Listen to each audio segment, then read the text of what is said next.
Praise the Lord, amen. Mayang hapon.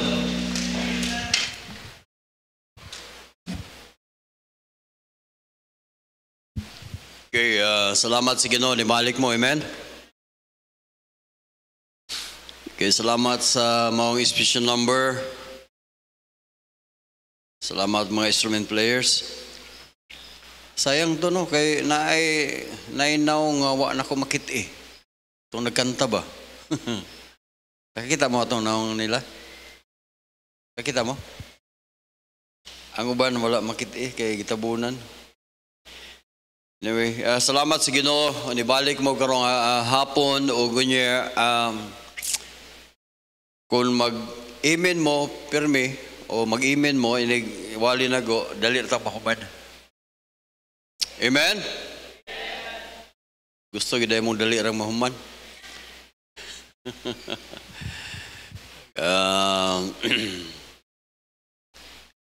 Pamina mo hapit na mo balik ang Ginoo kay ngano man. Sa mga churches o pareha-pareha gihapon na ni gamay na ilang gyung mo balik.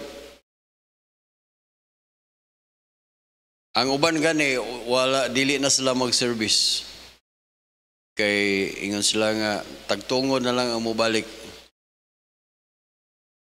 Kay manindog ta palihog atong ablihan tong Bible sa book of Romans, book of Psalms chapter 5 ato lang basahon verses 1 to 3. Atong isgutan karong buntag hapuna the importance of morning prayer. The importance of morning prayer or personal devotion sa atong mabuntag ba kanang buntag.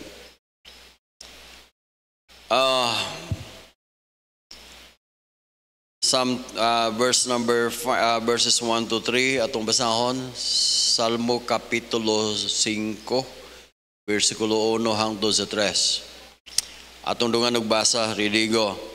Give ear to my words, O Lord, consider my meditation.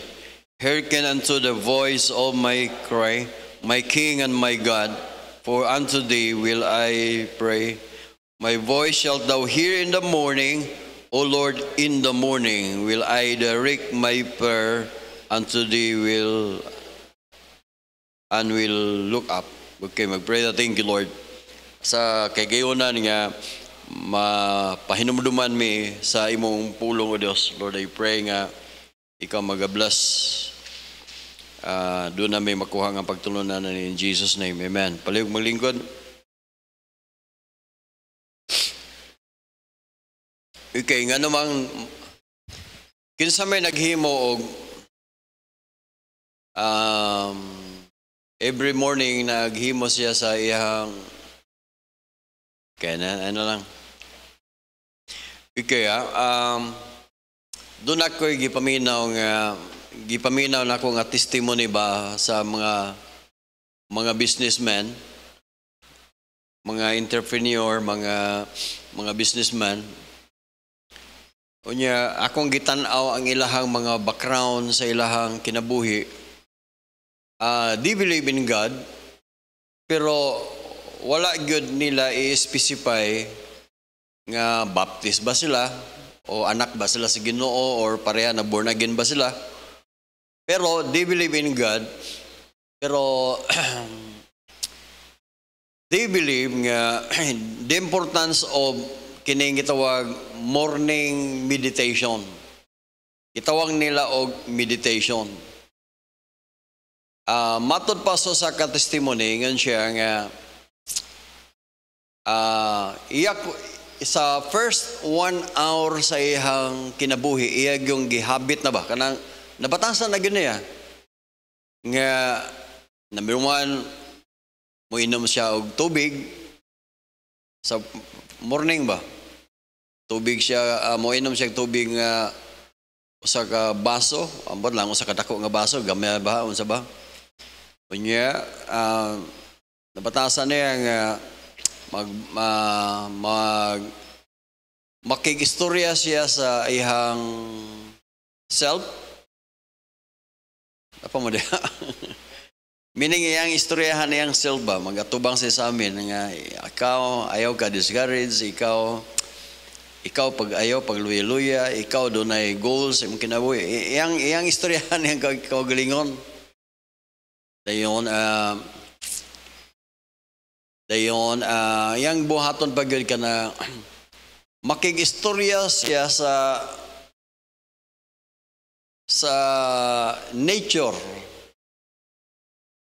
Makigistorya siya sa gitawag niya o katong spirit kanang wa ang ginagibutang mo dito unsa nga yang meaning ang point nako mga kaigsunan nako lang gusto mawan nga kining mga tao nga mga successful businessmen na aghatag sila og time sa kanang gitawag meditation. Ang uban na sila gitawag yoga, ingon na ba? Muna nga, para nato mga Kristohanon, kita mga Kristohanon manda, sayang,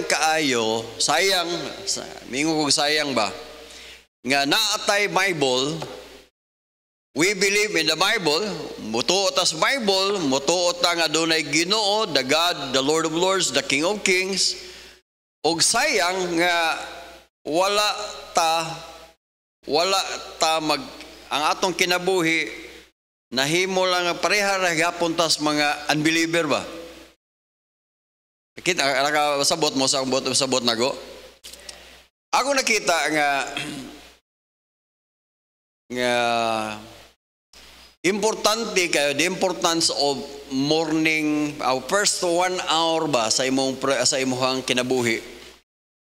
Kung gusto kag success, kung gusto kag maabot nimo ang imong goal or achievement or ang imong target or imong nakay goal sa imong kinabuhi ma-achieve nimo, number 1 good gikinahanglan gyud nato ang gitawag morning prayer. Napa mo? So akong nakita man actually kami sa Bible student na apil naagi ko Bible school. Gitrain gud mi nga alas 10 matulog. Unya alas 4 sa kadlawon mumata na mi. Gani ang akong mga classmate kay mayo gusto pa man sila matulog. Diha sila sa lamisa, gitawag na namo og study area.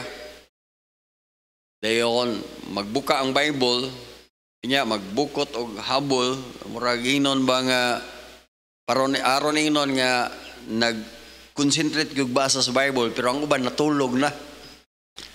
Niya dihasan mag-pray so nahibaw-an nga katong akong classmate nahibaw-an namo nga natulog gyud siya nga naman nahuman na lamig kaligo paduong na mi sa eskwelahan sa dorm siya tuara gihapon Then among Bird, gusto na imong prayer. Siya, mata siya, natulog dahil siya. Napa mo? Ang point na ko niya, Christians, ato ang kinabuhi ba? Akong i-challenge ninyo. Doon ay daagi milagro buhaton sa Ginoo sa atong kinabuhi kung atong ihabit. Batasan ba? Habit nga naagitay time sa every morning prayer.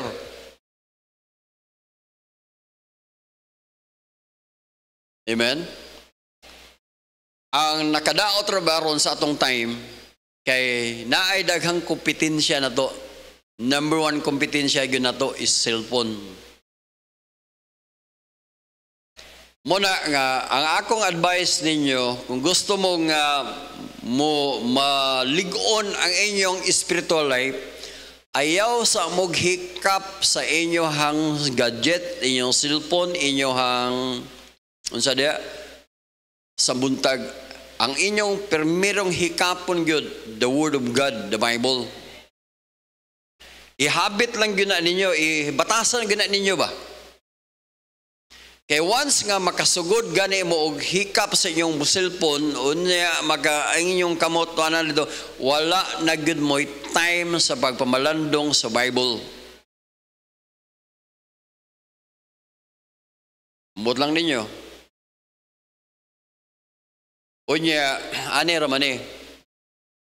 Once nga dili na nimo mahabit or mahimong batasan nimo ang pagbasag Bible, dahil ampo, dahil ingon na hanton nga mahibulong lang ka sa imong kinabuhi nga, uy, nganong miserable ang akong kinabuhi, nganong wa ako'y asinso, nganong wa man ko mo progress, ang akong batasan, akong attitude, akong karakter, wala man ko ma-asinso. Mga kaigso na tuon na sa imong habit. Apa mo? Napalaan ko idugang, no? Gawa sa prayer, no?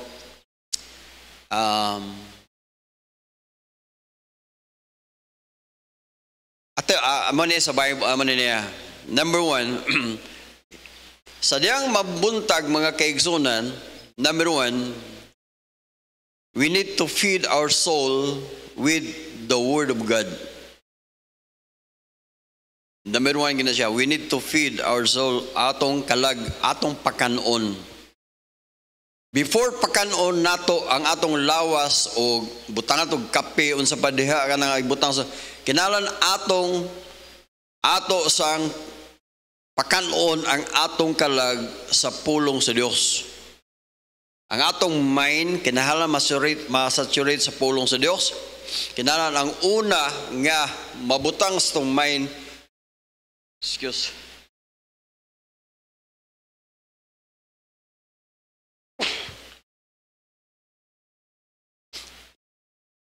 Ang una yung mabutang sa tong mind, maugyod ang pulong sa Dios.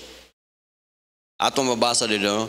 Give ear to my words, O Lord, consider my meditation. Mamalandong ba? Meditation. Meaning, sa diyang magbasa ka sa Bible, mga kaigsunan, imong gitagaag kahigayunan nga ikaw o ang Ginoo makig-istorya diha nimo before ka makig-istorya ngadto sa Ginoo. Usahay manggod ang atong prayer, no, sometimes one way ang atong prayer. Kita sige tag-ampo ngadto sa Ginoo, ampo sa Ginoo. Pero wa inato tagay higayon nga ang Ginoo makig-istorya nga rin nato. Ang Ginoo makig-istorya nga rin nato. Dili pinaagi sa baliti, dili pinaagi sa aw sa iro, dili pinaagi sa sermon sa tong mama unsa mada, makikistorya ang Ginoo pinaagi sa Bible. Kana kunya wa man kay time sa Bible. Unsaon man nimo pagkadungog sa sultis Ginoo. Okay, we need to feed ourselves with the Word of God. Hearken unto the voice of my cry, my King and my God, unto thee will I pray. So, number one, we need to feed our souls with the Word of God. Kung gusto mo success sa kinabuhi, mga kaigsunan, naigingon gyud ang Psalm chapter 1, verse number 3. Psalm chapter 1, verse number 3. He shall be like a tree. Okay, verse number 2 sa.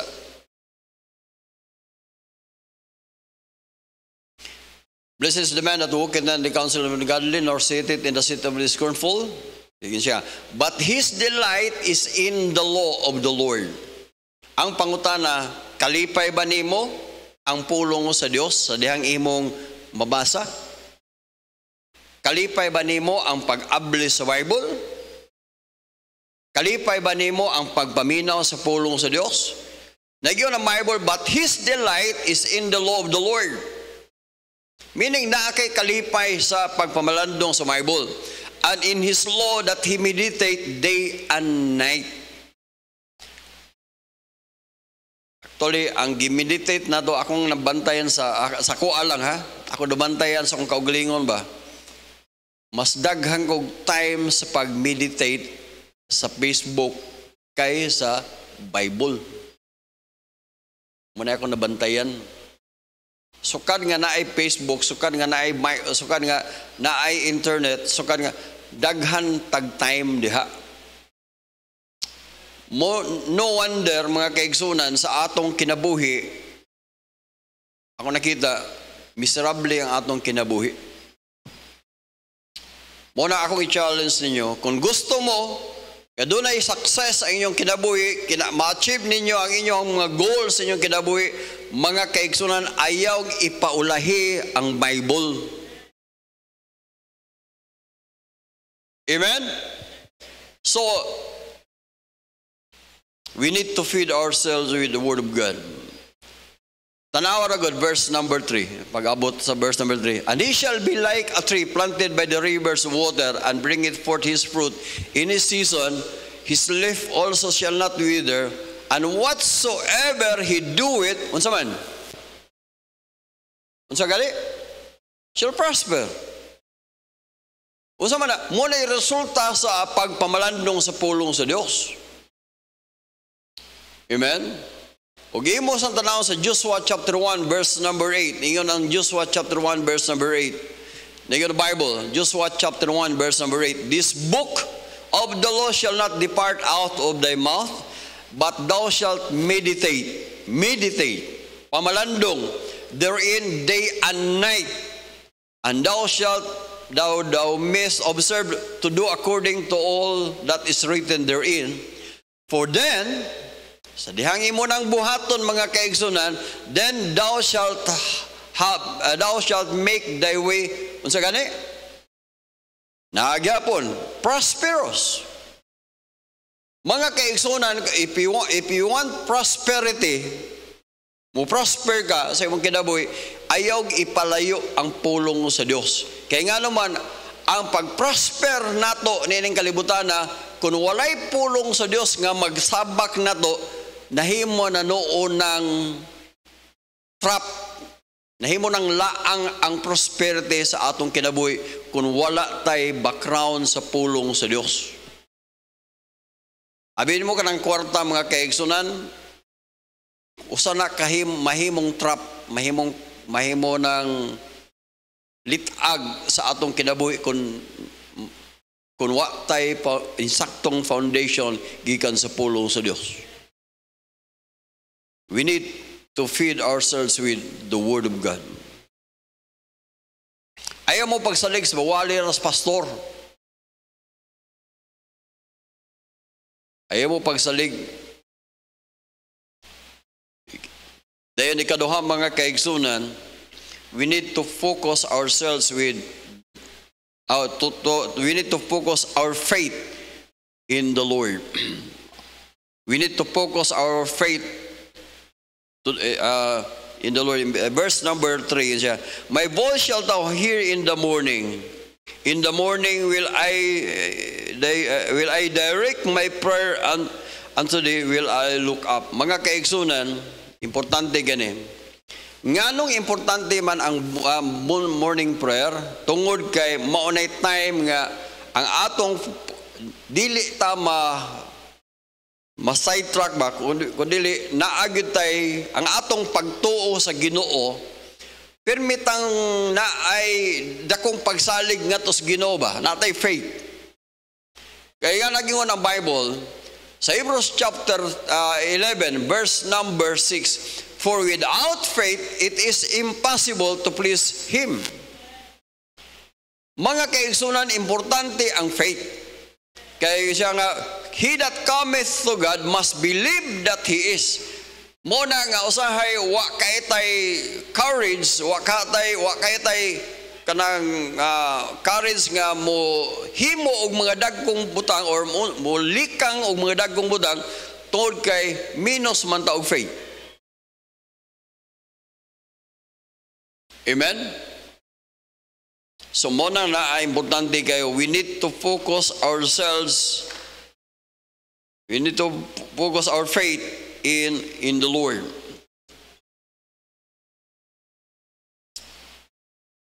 Napa mo? Kaya nga naman, kung lisod kayo, wala na tayo faith, oy. Dili mahimuot ang Ginoo basta wala na kay faith. Abi mo ni, kining faith magod sa akong nabantayan, na ay mga kahadlok sa atong kinabuhi. Nahadlok ta ba nga, lisura ni, no? Para sa to, lisod. Di na lang tamuhimo kay lisod man. Di ba? Lisod kaya na, pastor. Dili na mahimo. Muna nga, importante kayo nga, doon na tayo pamalandong, doon na tayo prayer, tungod kay diha sa imong prayer, ma-review nimo unsa ang Ginoo, unsa kadako ang Ginoo, unsay ang gipanghimo sa una. Mga kaigsunan, importante kayo ang mapahinumduman ta ba nga we are not alone. Then sunod mga kaigsunan, dali ra lang kita. Amen? Awa man mo sige gimen. Then ikatulo mga kaigsunan, we need in verse number 4, for thou art the God that hath pleasure in wicked, that hath pleasure in wickedness, neither shall evil dwell with thee. Muni niya, sa atong tawag sa atong prayer buntag mga kaigsunan, we need to remind ourselves that we need to fear Him always. Napamo? Ato siyang kahadlukan kanunay. Dili sometimes.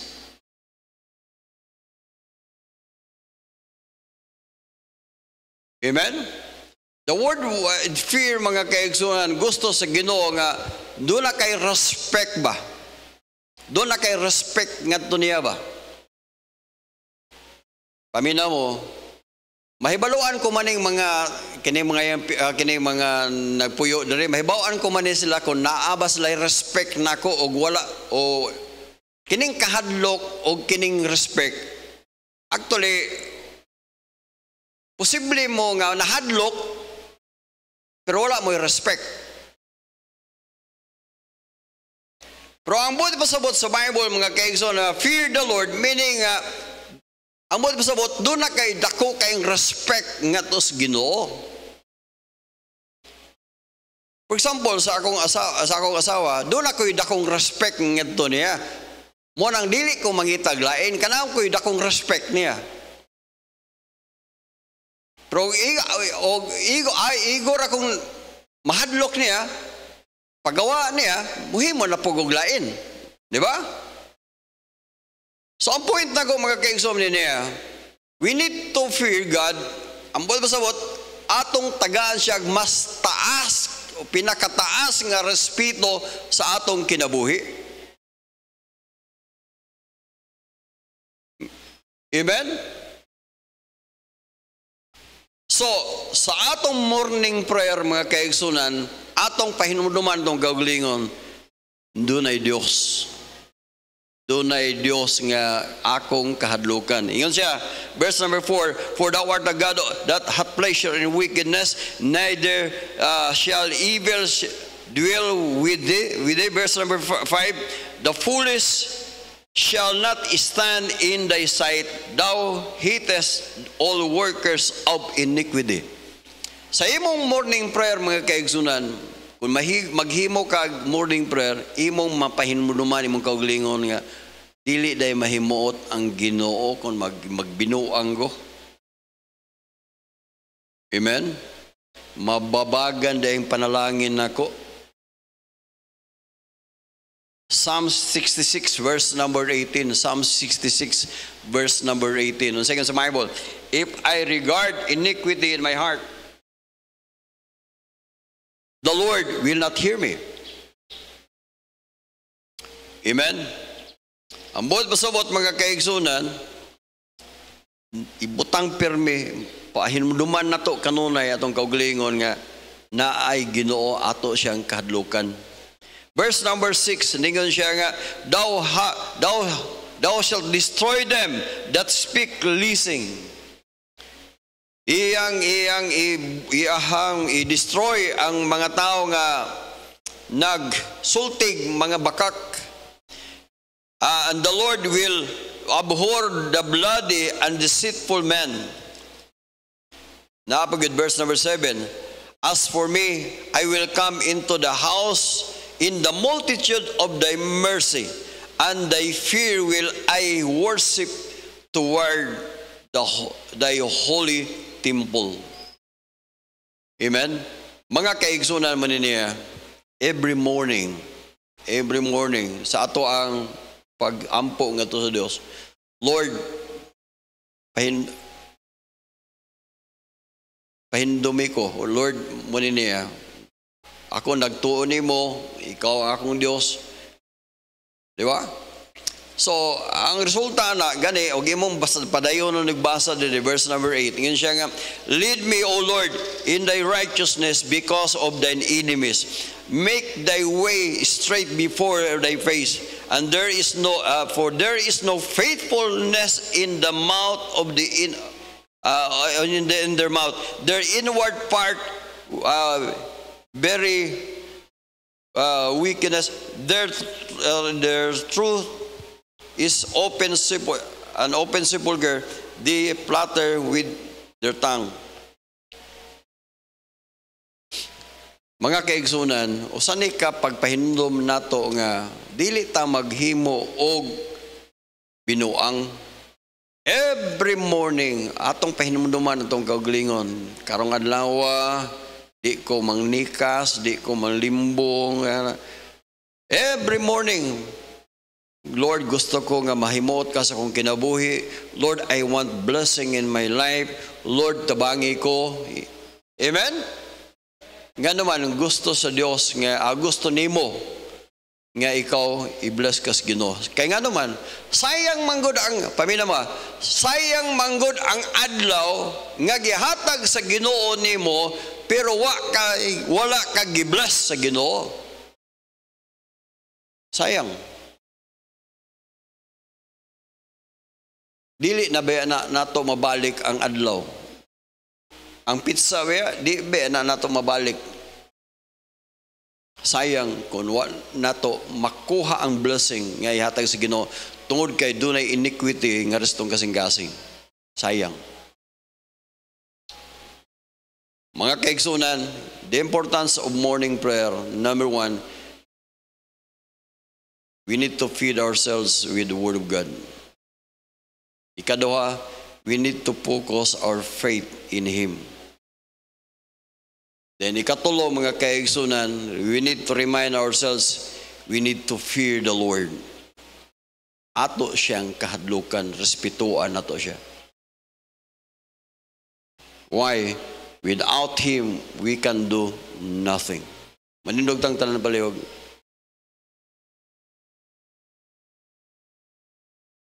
Pray that, thank you Lord, sa imong pagpahinumdum namo in the importance of morning devotion, morning prayer.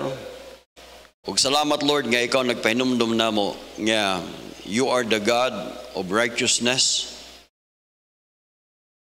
You are the God who is willing, more than willing to bless us. You are faithful, you are so loving. Thank you Lord sa tanan nga imong gihatag namo Lord.